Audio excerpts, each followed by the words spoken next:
Got it. Got it. Thank you very much for the invitation to this and for organizing this new seminar series and time series analysis. I'll start sharing my screen here, and we'll start with the first page, I guess, and go full screen. Let's see, Control L, right? Here we go. It's a little slow, but here we go. So I've seen the program for the fall, and it's amazing program, at least the one that follows me. And it's also really great that you put it up on YouTube, because I'm actually usually teaching at this hour. But then you're making it available there for everyone to catch up on that. It's another great feature. So let's get started. We only have an hour and then some time to chat. If you have any questions, then type them in the chat session as was announced, and it will be interrupted when they accumulate to something that I should address. This is about a new way to parameterize correlation matrices. It's something I discovered together with one of my former students, Ilya Archakov, who is now a postdoc in Vienna, and we have then are still working on this parameterization, discovering a lot of interesting features that it has and applications. So this is sort of an overview of the project. It doesn't include everything, but it includes things that are either already published or in working paper form or soon will be. The first one was a paper we published in Econometrica a year ago, which sort of showed how you could parameterize a correlation matrix with a vector, always giving you a positive definite matrix and not preventing any correlation matrix from this set of possible correlation matrices. This is also linking up with block correlation matrices. We have canonical representation of block matrices that can be used for correlation matrices. That's forthcoming in Review of Economic and Statistics. What I'm going to talk about mostly today, after an introduction, is some finite sample properties, which I think is best described by amazing, unbelievable luck that we have with a particular transformation of correlation matrices that links back to the Fisher transformation. Then I'm going to talk about using this parameterization for generating random correlation matrices. And this is joint work with one of my UNC students, Ilya, who is also here today. And we have also built a multivariate guards model that uses the dynamic model, has a dynamic model of this vector gamma, which is also joint work with Asger Lunde. So this is here's the outline of the talk. I'm first gonna give you the definition of it, some of the original issues we had or things we had to solve for this to be useful. And I'm going to relate it then to the Fisher transformation, which really was what motivated us to get started on this. And then we're going to talk about some of its properties. So like if you compute empirical correlation matrices and you apply this transformation, it will have some finite sample distributions of finite sample properties. And it turns out they are really well approximated by the asymptotic distributions we have. And then you can also look at the different elements and see how they relate to one another. And it turns out they're very weakly dependent. There's hardly any correlations between them. And this is just amazing, because this is then something that is going to be useful for a lot of applications. For example, if you want to regularize a correlation matrix, you have a big correlation matrix, but you don't have enough data to really estimate all the elements precisely. Then you might want to impose some shrinkage, and you can then map it to gamma, apply the shrinkage there where you know the distributional properties, and then transform back. That would be one application. Then another thing you can use this transformation for is, for example, if you're interested in random correlation matrices, and the like. All right. I don't know. Should I? I heard someone, maybe Ilya is trying to get in on Zoom, Skype. Let's see this here. All right, he can't get in. So he has a meeting. All right. So I think we won't have the Ilya show up, but you will have it on YouTube afterwards. Sadly, that means that if there's any hard questions, I had planned to pass them on to him, but now I'm sort of stuck with what I got here. All right, so what is the new parameterization? Well, here's an example. Here's a correlation matrix. And what we're going to do is we're going to apply the matrix logarithm to that correlation matrix. And in this case, when you do that, it looks like this. Of course, it's also symmetric. So highlighted the elements below the diagonal. And what the new parameterization is simply to take these elements and, for example, stack them into a vector, as we've done here. And that's throughout this presentation. This gamma is just going to be this vector where we stack this thing here. Now, often when I presented some of this research, I have been asking, what is this matrix logarithm? That's a question that comes up. And it's actually just defined to be the inverse of the matrix exponential. And so then you might ask, what is that? Well, that's just defined from this power series here. So if you have a matrix A and you want the matrix exponential, it's just evaluated like this. And that's well defined for all matrices. Now, inverting that is actually, it can be involved. There are many issues. But for non-singular correlation matrices, it's actually really easy to define what the matrix logarithm is. It is, you take the spectral decomposition or the eigendecomposition of C. So then in the middle, you have the eigenvalues in a diagonal matrix. And then what you do is you take logarithm, element-wise logarithm to these things here, and then you just put it back together. That is the definition. That's how you can define the matrix logarithm for a non-singular correlation matrix. So you can see there's going to be cases where it's not defined if you have matrices with negative eigenvalues or zero eigenvalues. But we don't have to worry about that here because we're going to restrict attention to non-singular correlation matrices. Now, an issue we had to solve very early on was that, well, is this really a parameterization when you only know the off-diagonal elements? Because there's also these things in the diagonal. And if we only know the off-diagonal elements, can we then figure out what we need to put into the diagonal such that when we apply the matrix exponential, we get a matrix back that is a valid correlation matrix? But that was an open question for a while. And it turns out that, yes, there is a solution to this problem here. It's always going to be positive definite. That's not a question because of the matrix exponential. We'll ensure that. The question is whether we can get ones along the diagonal. And indeed we can. And also the solution is unique. And that's why there's a one-to-one mapping between the space of non-singular correlation matrices and then a vector space. And so you don't put any additional restrictions on C except that it's a correlation matrix. And if you want to impose additional structure, then you can impose that on the gamma vector, of course. All right. So, and what does this algorithm look like, or how do we get the inverse? And this is also actually the steps that leads to the proof of this one-to-one mapping, but it's based on this notation where if you have a matrix, then and you put X there, then what that means is just you replace the diagonal of G with this vector X. So whatever matrix you had before, you stick this thing in here. And what we're going to put in here is going to be all these gamma elements. And so now we want to figure out what these X's should be such that when we take the matrix exponential of this guy, we get a correlation matrix. And there's a very fast iterative logarithm that does this. So it takes the matrix exponential, it pulls out the diagonal. So that is the one that should be all ones.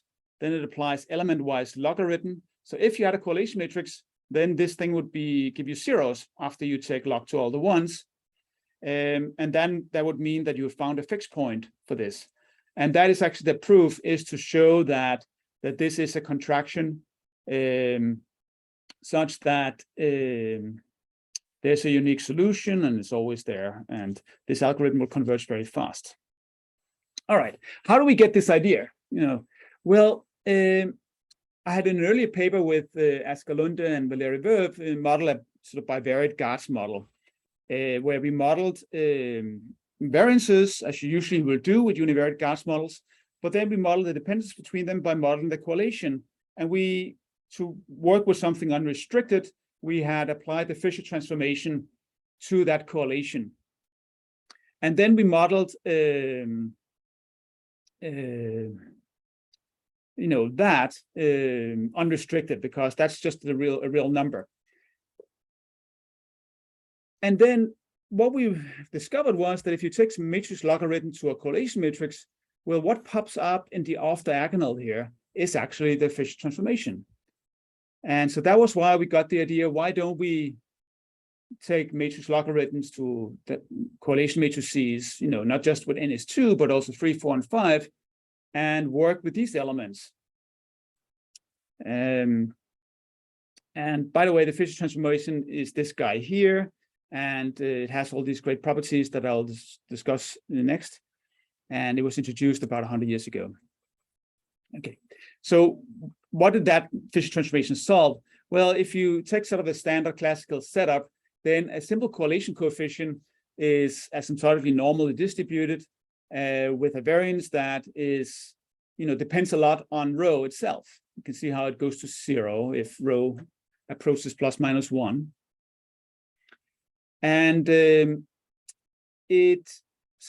the variance is not constant, right? It depends on rho. It has a lot of skewness and other things. It's the final sample distribution is not well approximated by the asymptotic distribution unless the sample size is large.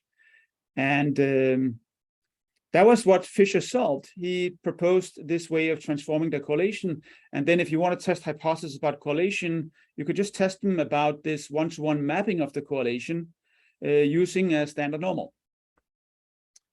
And it achieves two things. It stabilizes variance. You can see the asymptotic variance is constant here. And it also reduces the skewness of this distribution. And we can look at that like this. But for that, I will just jump to this sort of interactive learning. One benefit of the pandemic was that I had some time to learn a new software program. And it was Julia that I threw myself into. So this is actually a Jupyter notebook using Julia code. And this is something you could use to see what are the final sample distributions of some estimator, for example, correlation. So what I've done here is just to come up with an X and Y with 100 observations, which are correlated, 0.5 correlation. And then we can ask Julia, what is the correlation? And it will tell you that the empirical correlation is 0.56, right? It's going to be a noisy estimate of the true value, which is 0.5. But that's just one number, right? We could do this again. And if we did it again, we would get different numbers around 0.5. Then we could define a function that just does that for us. Right? So that's what that does there. But that's only one. We might as well tell it to give us n all at once. And that's what this function does. It just repeats that and pull all these numbers into a vector. And here you can see it's done that. It's done 1 million. So it's computed 1 million empirical correlations where the true correlation is 0.5 and the sample size is 40. And fortunately, it's not going to show you 1 million numbers, but the beginning of the end. And then Julia has this nice feature. If you want to see what is the density plot, what does that look like? Well, here's the empirical distribution. You can, based on that, and you can now easily compare it with the asymptotic distribution as dictated by the asymptotic normal distribution. And in this case, it looks like that. So I see there's some skewness. It's not perfect yet, but sample size is only 40. But of course, you can go even bigger. And if you do make the correlation 0.95, you see now it's really severely distorted. There's a huge difference between the two, and you can't really trust the final sample distribution. And that is where the Fisher comes in, and it's just great. I'm defining that, and now we can look at what are the finite sample properties of the Fisher transformation combined relative to the asymptotic distribution that it has. And in this case, we don't even have to estimate a variance. So actually, it's even better than it is for the empirical correlation. It's just not as evident. But in this case, it's evidently a lot better than it was before. Now, in this Jupyter notebook, and I hope maybe we can put up a link, when you upload this to YouTube, maybe in the description of the video, we can put some links to the papers and maybe this Jupyter notebook I can put up on GitHub. So if someone wants to have fun with it and play around with it or use the code for something else or related. But anyway, what comes after that is an illustration of this algorithm I just described. How do we solve? How do we find, if you only know the gammas, how do we figure out what this should put in there such that we figure out which correlation matrix corresponds to these gammas? And so this is the step that, does this step in the algorithm. And here's an example. They've just defined a random matrix. So with 3 elements here, if we take the matrix exponential to that, you can see that it's not a correlation matrix. So the task we have to solve here is to fill the diagonal of this matrix here, replace the diagonal up here, such that when we take the matrix exponential, we will get a correlation matrix. And so here we applied the step once, and you can see already after one step, no, we're not getting once, but we're getting something quite close to once. And then we can, of course, automate this algorithm and do it. And here, so it now ran these steps until convergence. There's a threshold of which it has converged to define to have converged. And this is what the solution looks like. So this is what you need to put into the diagonal. Then you will get a correlation matrix. And of course, this was just in one case here, but we can also do it for a larger one. So here, we don't have to do this. We can do another one here. So yeah, Jupyter Notebook also allows you to do latex codes and stuff like that, or put things up in like latex formats. So here's a random G matrix I created. And now there's some silly diagonal in there that is not the true one. But we can, of course, just call the algorithm and run it. I know maybe it's too risky to run it again. But before I show you some plus here. But this is what it comes up with. And so this is an example of actually a randomly generated correlation matrix that I'll talk more about later. How many steps did it take to solve it? So it had to use the algorithm 23 times to reach the convergence that we required. And if, instead of looking all these numbers here, here's a heat map to show what the correlations are like in this matrix. So you can see the red ones are positive correlations, the blue ones are negative correlations, and then along the diagonal you have the ones that you want. Yeah. So this is something that happens very fast, even in high dimensions. All right. So let's go back to the slides here and watch the time. All right. So Fisher transformation, this is all old stuff here. I said he sort of proposed it in 1921. And it actually took a long time before it was fully understood what its properties were and why it works so well. And that was very much done by this guy here, Harald Hoselling. He's someone who actually founded the stats department here. And of course, you've seen his name probably in economics classes, as he's came up with a lot of the ideas in many fields of economics. And political science, like the median voting theorem and location problems. Maybe you remember the ice cream stand on the beach. But he was also advisor of Ken Arrow, and he taught mathematics to a lot of other famous economists in the time. Anyway, so he really introduced mathematical statistics into the US and promoted that very hardly by distributing some of the Fisher's early work.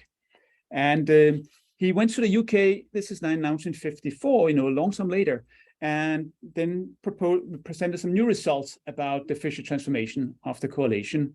And that was, the paper was then discussed by a lot of, other famous statisticians of the time. And you can sort of see how they realize that there's something special about this Fisher transformation, and it's kind of lucky, perhaps a rare piece of luck. Those are the words of Hoteling. But they realized that this transformation that achieves both to stabilize variance and reduce skewness is not something you can rely on in general. The counterexamples presented in the discussions, and it's not a general property, and yeah, so that is what they're realizing in this paper here. It's very interesting to see this and the discussions in this paper there. All right, so what we don't know yet is what are the properties of this vector in higher dimensions. Now, it coincides with the Fisher transformation when n is 2, so there's no questions there. But what happens when we apply this log transformation to high-dimensional correlation matrices? Will it still stabilize the variance? Will it still reduce skewness? And fortunately, it does.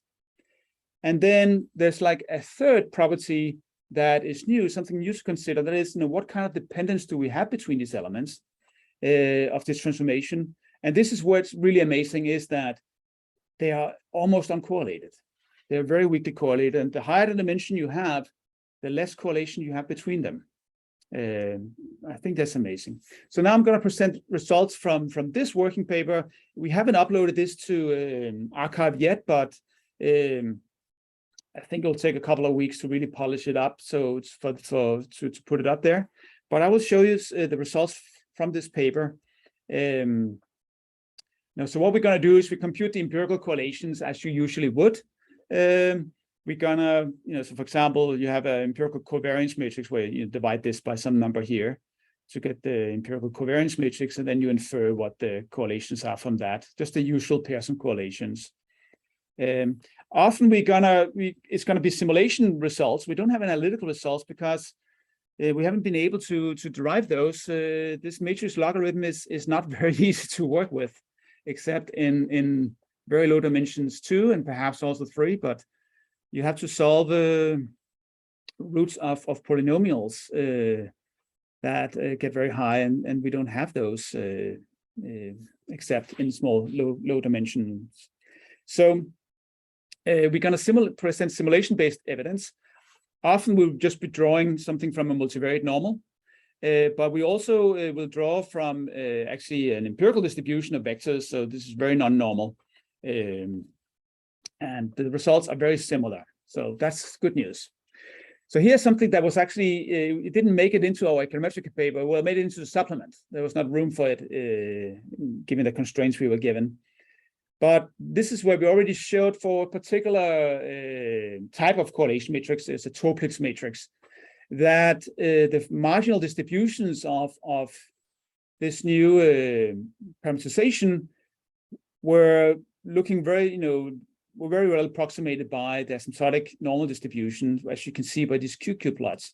So what you have here is the sort of standard empirical correlation, Pearson correlation, not very well approximated by a normal distribution in finite samples. Fisher is great, and the new one was great too. And we also have this in the supplement where we sort of realized that if you look at the correlations between the elements of either Fisher transform correlations, then, when we get close to singularity of the correlation matrix, then there's a lot of correlations between the, Fisher transform correlations, a lot of dependence between them. Whereas the new parameterization almost have no dependence. You can see there's a shaded area that you can not even see because they're almost all so close to 0, or 80% of them are close to 0. All right, so I'm going to give you more details on that. So what I'm going to show you is results where we look at the empirical Pearson correlations.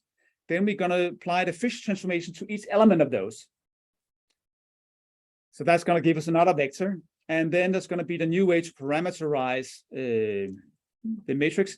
And these two only coincide when n is 1. Otherwise, they're different. We have also in the econometric paper the asymptotic distributions of these three guys. And of course, these guys, the first two were derived earlier in other work. And we derived the asymptotic distribution for this new parameterization. And what is interesting is that this guy here is close to being diagonal, and has a diagonal elements that not that far off from each other, and typically close to 1, or relatively close to 1. So what I'm going to look at is the finite sample distribution of these, and one way to look at it is to look at the variances and look at the skewness and kurtosis of them, and then here the finite sample variances of these vectors. So they have their own variance covariance matrix, and we're going to look at the correlations between those as well. But I'll explain that as we go along. I'm going to do dimension 10 and 25. That means that these vectors have 45 elements or 300 elements. And what that means is that if you ask how many correlations are there between all these elements, well, there are a lot of correlations between them correlations, as you'll see. So here for one specific design is still the Topless design. What you can see in the upper panel is here, what is the skewness of all the elements once we simulated them with a sample size of 100 and the dimension is 25. Well, the lot of skewness and kurtosis for the empirical correlations, and the colors tell you what the variances are. And so either 1 or small. So this is where you see the empirical correlations have a variance that depends a lot on the true value of rho. And that's also true in this of course, in this case, because the correlations get smaller and smaller. Now, the Fisher transform correlations are great, right? So there's hardly any skewness, there's hardly any kurtosis, excess kurtosis, and you can see all the numbers are very close to 1, as they should be. That's, the classical result. This is the new one. So here, very similar properties. The exception is that these colors here are a little bit less dark than the Fisher, because we're not quite 1 all the time, but they're very similar. What I'll show you down here is then the correlation matrix between these vector parameterizations of the correlation matrix. And for the standard correlations and the Fisher, they're almost the same. The asymptotic correlation matrices are the same. You can see there's a lot of dependence between them, whereas the elements of gamma are almost uncorrelated. And you can say, well, this is for a really particular choice of C, not that whole in general. And that is what we didn't know, when we had written, published the first paper. And that's what we're addressing in this paper. So what we want to do, we want to look at all kinds of correlation matrices, not somewhere with a Topless structure or a particular structure. So what we do is we just generate a bunch of random correlation matrices, and we know we're going to get all over the place. We're not going to rule any correlation matrix out. So here's a specific design that locates these different places and with different variances that we have used. And one thing we're going to record all the time is what is the minimum eigenvalue, because that turns out to be sort of a key variable for determining how well the finite sample properties are approximated by the asymptotic ones. Okay, so all the vectors converge in distribution to a normal distribution with some variance, and we can then look at sort of studentized vectors. We take these vectors here, the true correlations or the transformed Fisher transformations or the true value of this guy, and then we rotate them by the variance covariance matrix or the square root of that. Each of these vectors should now be, vectors of independent standard normals. They will be asymptotically. The question is, how quickly do we get there? How well are they approximated by standard normals? Now, we can do that either with the true correlation matrix, but in practice, we don't know that. We have to estimate that. And so here is the standard plug-in estimator. This is the estimator you would use. You estimate the correlation matrix, and then you ask, what would the corresponding asymptotic covariance matrix be of that? That will, applying the formulas that these have, and they're a little bit complicated, but not, it's just, simple matrix formulas, depending on the actual assumptions in your model. But let's have a look at them. And this is the case where our method, the new parameterization, really stands out incredibly. And I was completely surprised by this. And having known how well the Fisher transformation worked, I was surprised how bad it is here. But the reason it doesn't work well here, the reason why these QQ plots are so far away from normality for rho, that's not surprising, but the Fisher transform are arguably even worse, or at least as bad. It's because that it has all these correlations between the different Fisher transformed correlations, and it has to estimate them, and they're all over the place, and they're hard to estimate. So they're estimated with a lot of noise, and so it's actually rotating things incorrectly in finite samples. Eventually, it will catch up, but you're much better off with the new parameterization. And so then we had to figure out what is going on. Why is that? And it is really because, here's the empirical estimate you would use. Use the the formula for the asymptotic covariance, and then the plug-in estimator.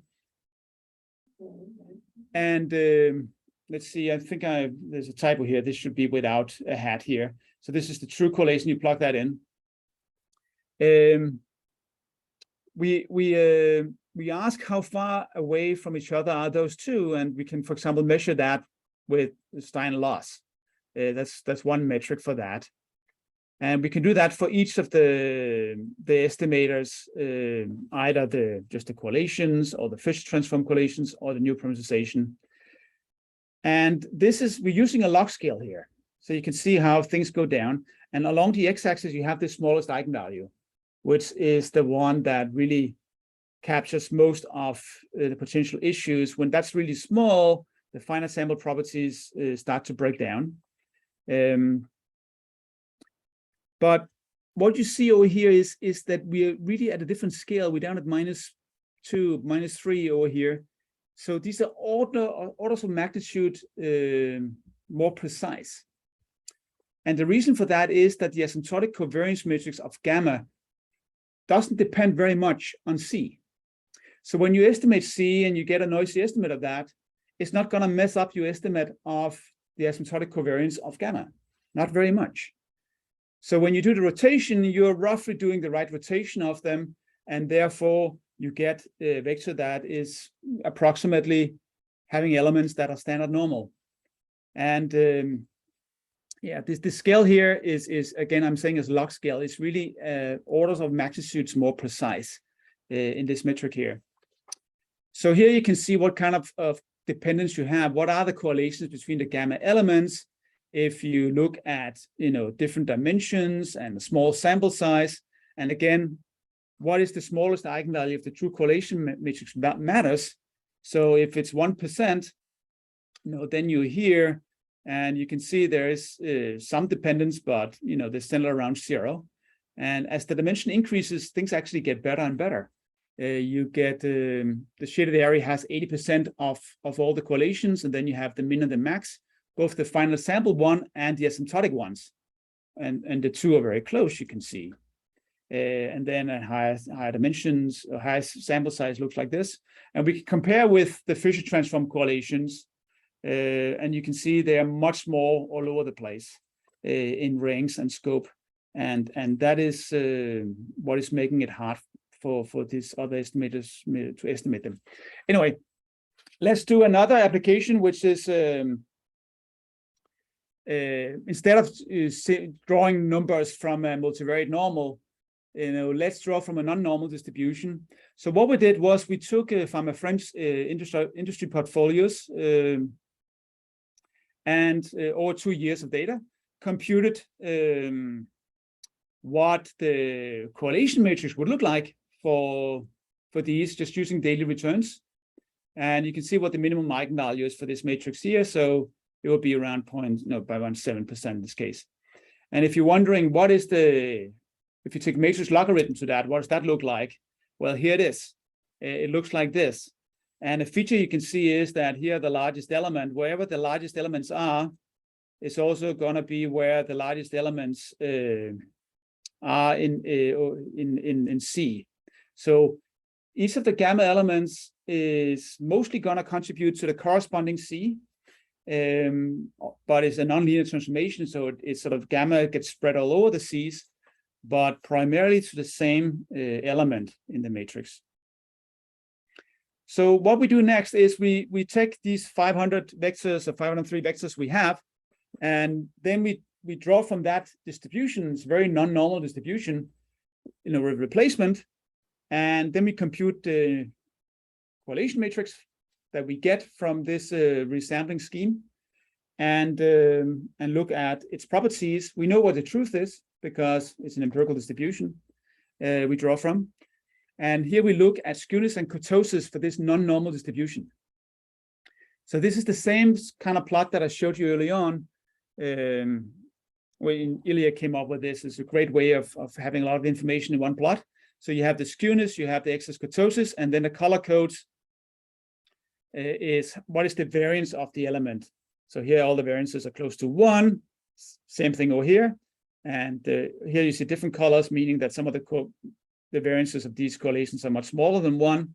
And you can see a lot of skewness and kurtosis, also for the Fisher transform correlations, in this case here, with sample size 40.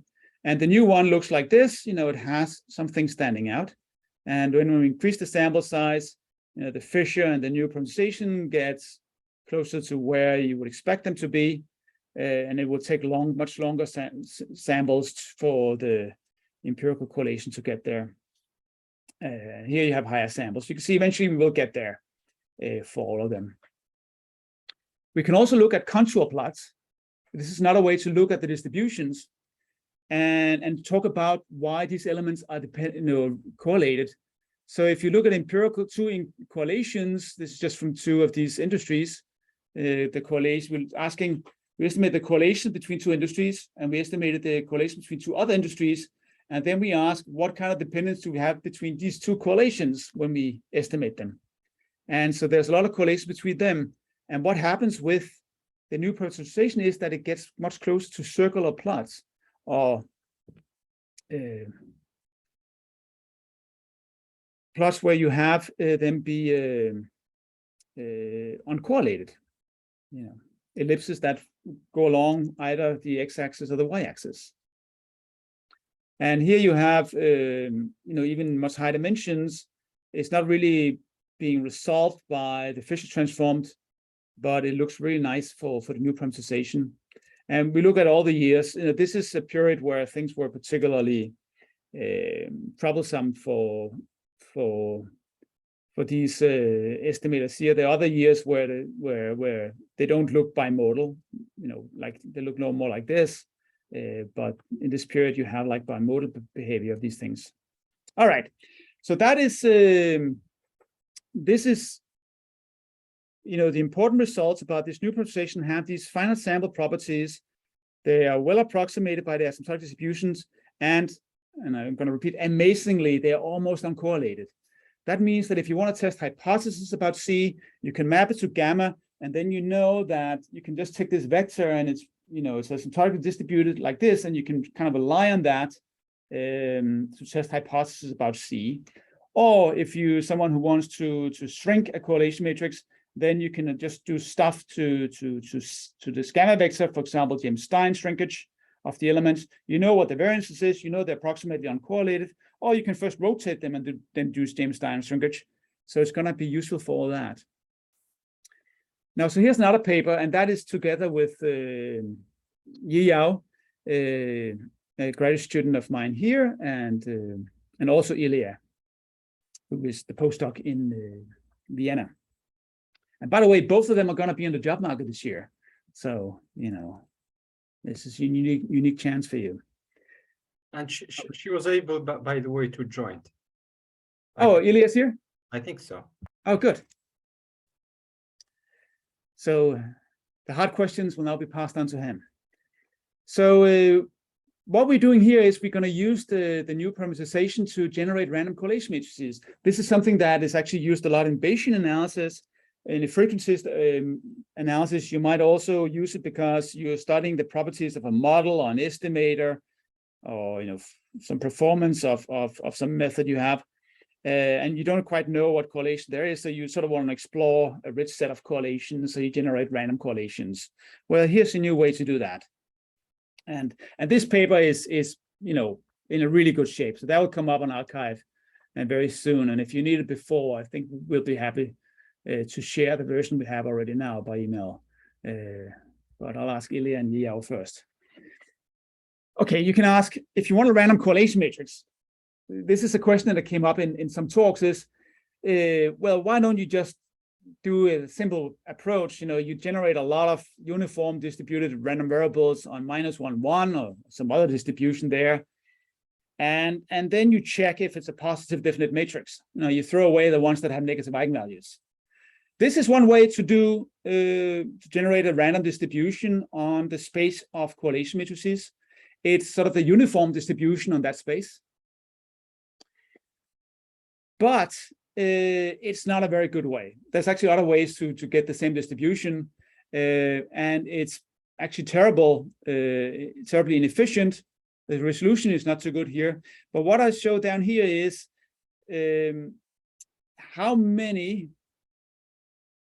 what's the chance that you will get a valid correlation matrix as you increase the dimension. So if you want a 2x2 matrix, you're always going to have a valid matrix because you're getting a number between -1 and 1. So any matrix there, when you have ones in the diagonal, is going to be a correlation matrix. When it's a 3x3 matrix, then there are going to be numbers of correlations that are not, that spits out actually a negative eigenvalue. And so it's not a valid correlation matrix, and it's around 38.3% of the matrices will not be valid. And then it's already sort of 82%, then it's 98%. And already in dimension 10, I mean, you need 10 to the power 12, 13.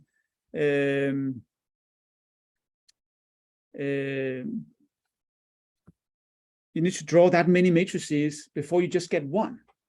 And so you can't wait for that. That's actually going to take forever just to get one. So if you want to study something and getting a lot of time, this will simply not work. So fortunately, there's much smarter ways that people have worked out in the past. And just to highlight some of the ways, is there's a way where you draw vectors on the unit sphere, and you draw some of those, and then you put it together like m dimensionals. M can be equal to n if you want, and then you define C to be this. That will always give you a correlation matrix with ones along the diagonal, because you make sure that they have length 1. Classical way, and this is the method implemented in MATLAB, I think, RANCore, if you call that in MATLAB, for example. What it does is it uses the spectral decomposition. It first generates eigenvalues, random eigenvalues. It uses uniform distributions, and then it renormalizes them such that they add up to n. And so then it has eigenvalues that are up to n, and they're positive. That's good. But then you need eigenvectors as well, and you cannot just choose anything.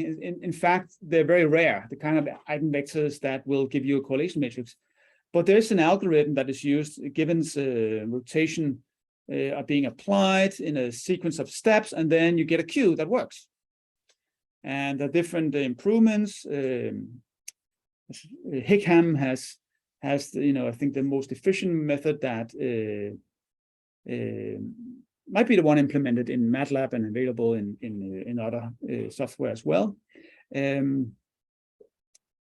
But I will turn to that. It turns out this is actually has some really funny properties. It's kind of weird. This one is perhaps one of the more elegant ways of doing things. That is to use the partial correlations.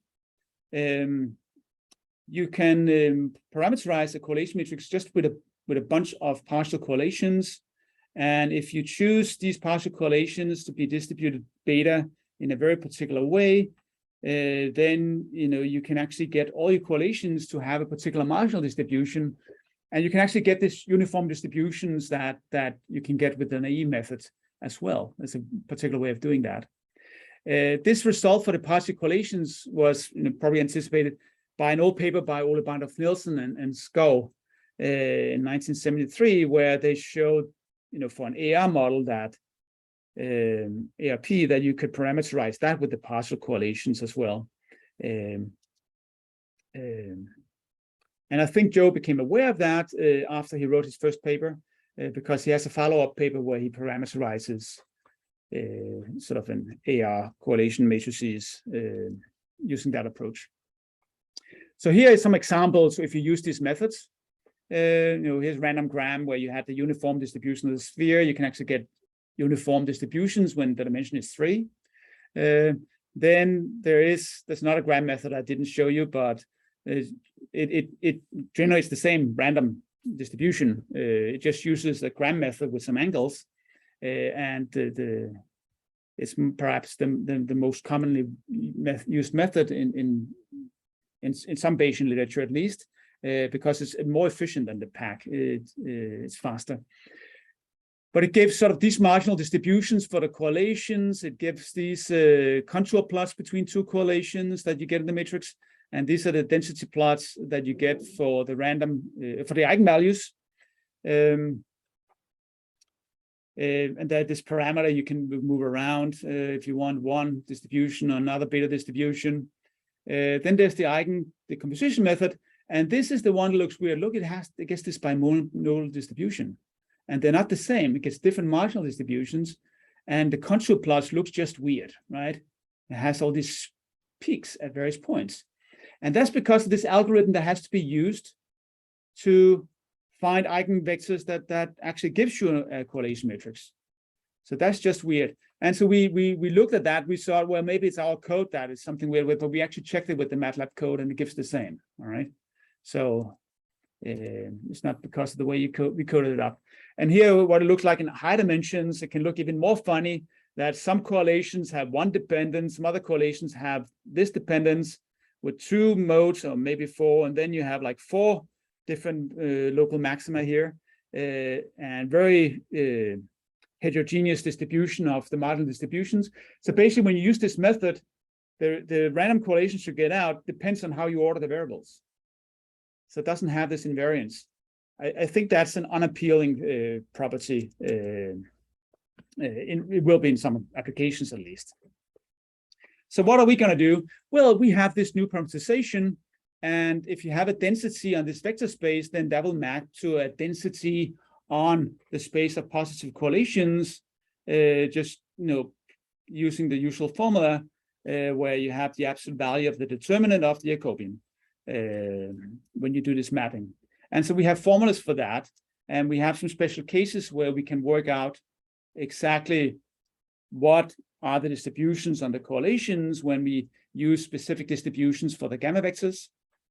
It's very easy to make invariant to the ordering of the variables for a very rich set of distributions.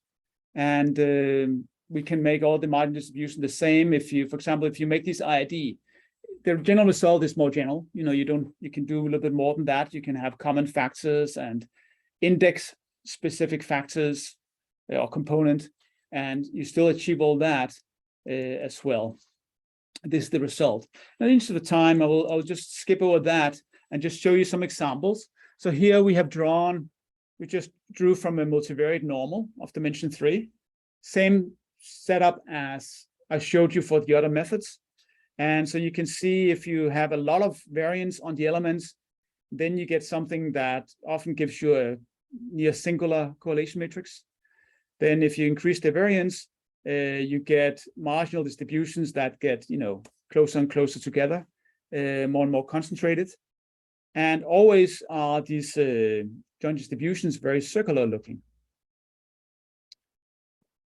And you can also locate it around a particular correlation matrix. So for example, we could recenter them, all the elements around this point here.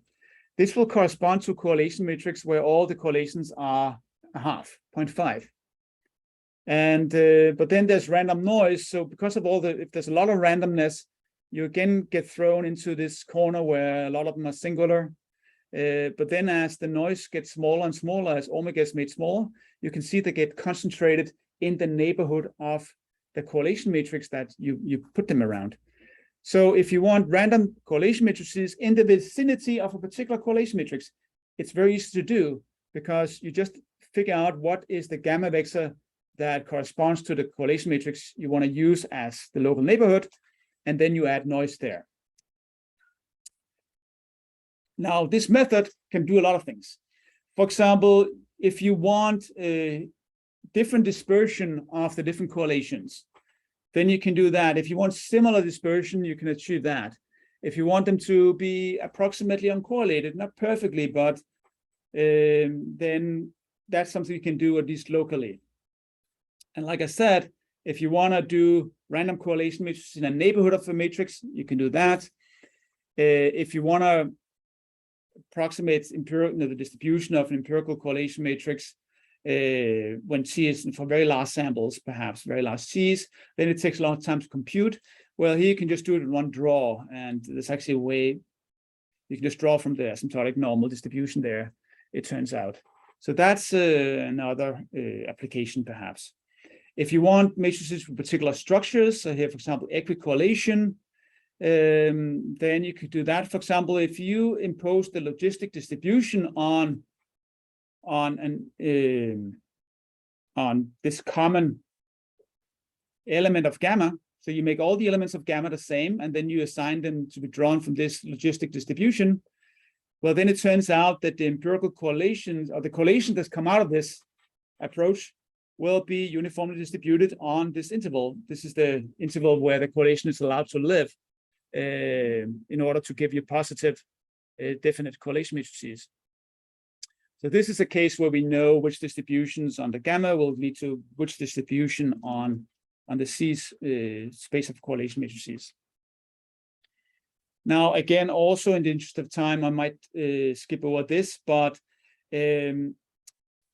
this transformation, this mapping from gamma to the correlation matrix and therefore to the vector of correlations is nonlinear.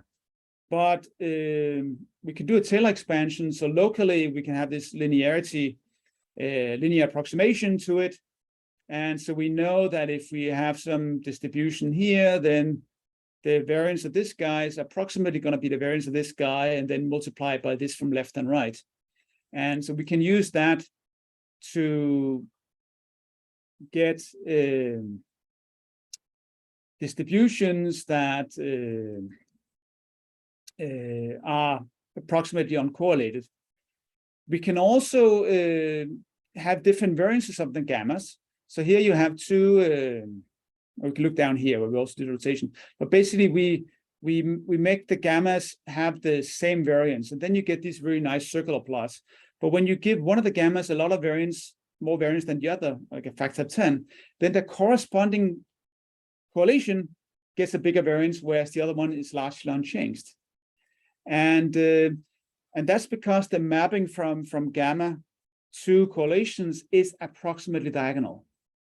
Now it's not perfectly diagonal, and it can't be. There's the nonlinearity kicking in, and the correlations are bounded, whereas the gammas are not. But locally, you can make them. You can really control if you want to make some more random than others. That's easy to do with this new parameterization as well. If you want correlation matrices that you can easily invert, the well-conditioned correlation matrices, then we can bound the smallest eigenvalue. You just do that by bounding the gamma vector. So you make sure that the maximum value of gamma in absolute value is no larger than some number described here. And so we have two inequalities there. And we conjecture that this k is n, but we haven't been able to prove that, establish that rigorously. If you want a matrix that only has positive correlations, that's super easy. You just draw from a distribution where all the gammas are positive. And you are guaranteed a correlation matrix that has correlations that are all positive. If you want to generate large correlation matrices, that's something else we can achieve by we can use this. I didn't show you, but we have this canonical block representation, or canonical representation of block matrices. So we can use that for correlation matrices. We can create a lot of block matrices, random correlation matrices with a block structure. Then we can shuffle the rows and columns of each of them, and then we can take like an average of those. And so now we get a correlation matrix that doesn't have any structure. It doesn't have a block structure, because we shuffle them in different ways, and then we combine them. And so with very fast and actually, because you're working with very low dimensional objects in the block matrices, you don't have to compute the big matrices. You can just compute some small 3x3 matrices or 5x5 matrices and put them together. You can very efficiently generate large random correlation matrices when that is desired. And they will always be positive definite, no issue there. All right. So it looks like I kept track of time, all right, by speeding up at various places. So what this presentation was about was this new parameterization of correlation matrices. And I didn't spend much time motivating it, right? But you can use this if you want to model some covariance structures. Then there will be one motivation would be to sort of, you want to separate modeling the individual variances from the correlation structure. That might be something you want to do in GARS models, where we have a lot of good models for modeling univariate variances. And then if you want to put things together, many variables, then you still need to deal with the correlation structure. And so this parameterization will give you one way to deal with that. In the standard setup, it looks like we have a bit more good luck here. We discovered a lot of more good luck, and the good luck is not so much the Fisher transformation. It is related to the matrix logarithm of correlation matrices, of which the Fisher transformation is a special case. The Fisher transformation of correlations themselves does not have a lot of good luck once you have 2 or 3 of them. Univariately, they're perfect. But in high dimensions, you actually need to move to this other way of doing it. And you get good finite sample approximations using the asymptotics. You get both in terms of stabilizing variance and approximate normality. And then this third property, weakly correlations between these elements, that is so useful for so many things. Inference, regularization, and so forth. Then you can use it, as I've shown you here, very briefly, to generate random correlation matrices. You just do some random gammas using your favorite distributions on RD, and then you have a random distribution on the space of positive correlation matrices. And if you have something with full support on the real space, you will have something that has full support on the space of correlation matrices. And if you want to constrain yourself to matrices that only are positive or things like that, there are ways to do that as well, or block structures. Now, this was the first seminar in a time series, seminar series, and yesterday I realized there wasn't a lot of time series here. But all of this was motivated by time series. This is why we got started on it. We were working on papers to model multivariate gas models, and had an old paper where we did a bivariate structure with a Fisher transform correlations, and we wanted to extend that. And this is in Ilya's dissertation thesis from EUI already, and it just took us a lot of time to work it out and prove it. It was really challenging for us to show that you had a one-to-one mapping, but eventually we cracked it after many failed attempts. And now we discovered all these other things that are just truly amazing and a good piece of luck. So there are a lot of dynamic models, and I referenced some of the first slide on my talk, one of my first slides. We have a multivariate gas model that Ilya and I wrote with Asger Lunde, and we have other projects in that coming up. There are other people who have written papers on that as well, using score models to model empirical correlation matrices, doing this transformation, and then applying a score model there to model dynamics. And I suspect hope there'll be a lot more papers on that. So that was my presentation. Hopefully you could hear me all along and see my slides and the Jupyter notebook as well. And like I said, what I hope to do is to put this up on a page, maybe a GitHub page that can be linked in the description of the video, along with links to the papers and archive and and where they are published, for those who are interested. So let me know if there's any questions. I don't see any questions in the chat. Is that correct? Because then, so does anybody from the audience have a question, or else I will start? I Okay, think Majid, Leopoldo. Majid, I think we want to stop the